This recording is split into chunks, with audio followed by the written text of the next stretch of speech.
What really defines a mental disorder?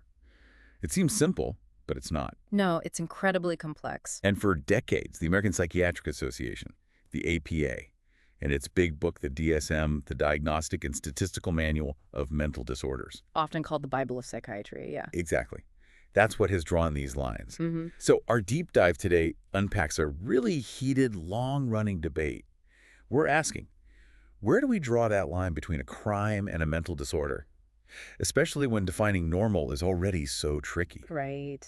We'll be looking at this debate in American Psychiatry, mostly from about 1952 up to 2013, and focusing on this really controversial proposal, Paraphilic Coercive Disorder, or PCD.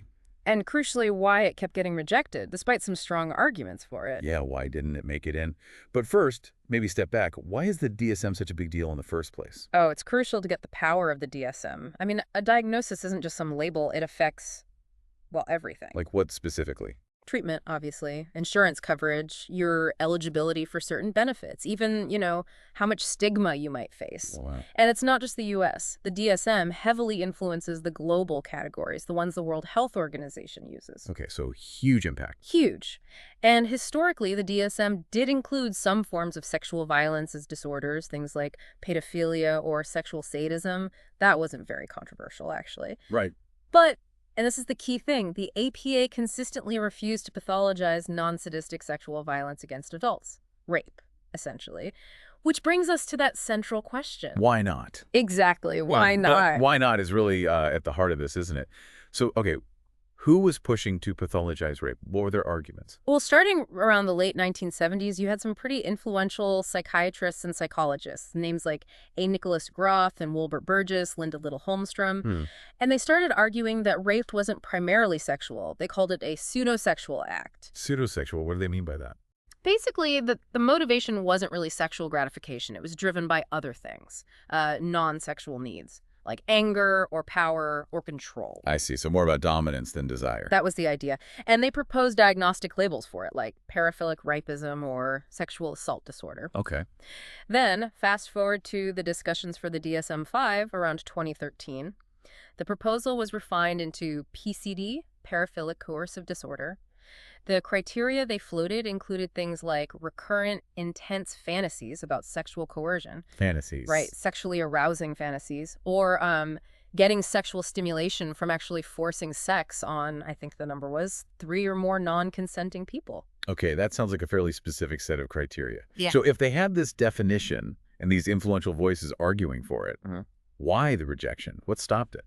It was complicated. The opposition came from a few different directions, sort of 4 overlapping arguments, really. Okay, what was the first one? One of the most unsettling things was this deep uncertainty about what counted as normal male sexual aggression. Normal aggression. Yeah. Studies back in the 80s produced some really disturbing findings. They found that a significant chunk, maybe up to a third of quote-unquote normal American men, admitted they had fantasies about sexual coercion. A third. And some even said they would rape a woman if they knew they wouldn't get caught. That's jarring. It really is. So the concern was, if you include PCD in the DSM, are you suddenly pathologizing potentially millions of normal men, mostly, white, middle-class men? It painted a pretty bleak picture of male sexuality that many psychiatrists were uncomfortable with. Right, a huge Pandora's box, potentially. Right. But, okay, that's one angle. You said there were others.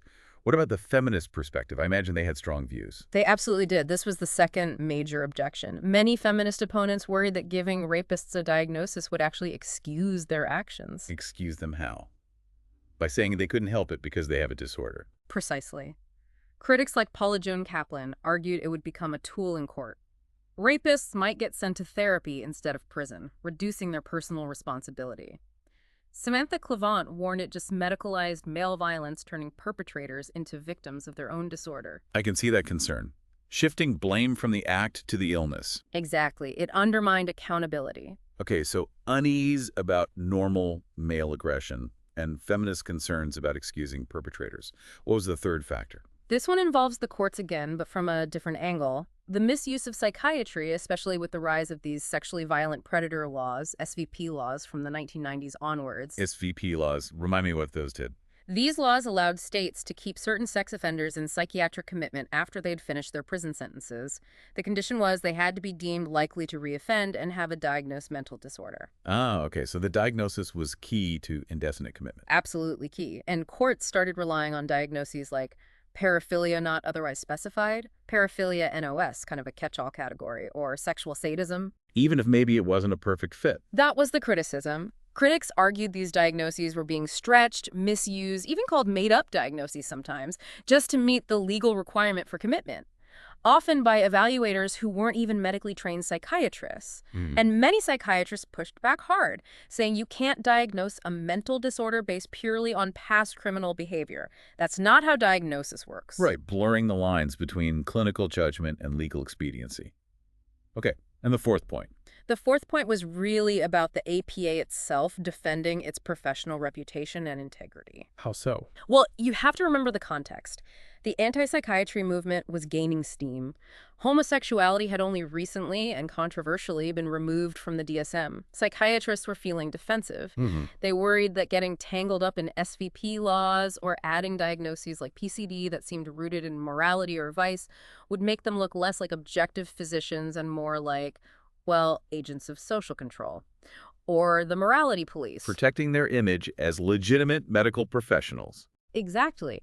The APA even officially resisted participating in SVP procedures for a while, explicitly to preserve its professional identity. Okay, so summing up the rejection. Yeah. Unease about pathologizing normal men, feminist fears of excusing rapists, worries about misusing diagnoses in SVP cases, and the APA protecting its own reputation. That's quite a mix. It really is. So ultimately, the psychiatric elite maintained this distinction. Arousal to causing pain, that's pathological sadism, that's in the DSM. But arousal just to non-consent, they kept defining that as criminal rape, not a distinct mental disorder. So PCD was rejected? Consistently rejected, but they did acknowledge some fuzziness. They introduced things called V-codes. V-codes? Yeah, they're not formal diagnoses, but they flag issues that might need clinical attention. Things like partner abuse or abuse of non-partners. It acknowledges the behavior is relevant clinically without calling it a distinct mental disorder.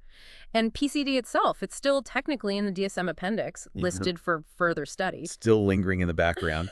So when we step back from all this history, what's the big takeaway for you listening right now? Well, I think this whole debate just perfectly highlights how these lines get drawn. It's not just science. No, it's this really complex negotiation, isn't it?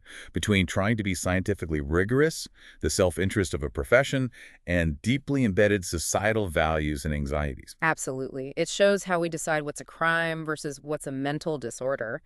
And those decisions tell us a lot, not just about clinical understanding, but about our underlying fears and assumptions, especially around normal behavior. So here's something to think about.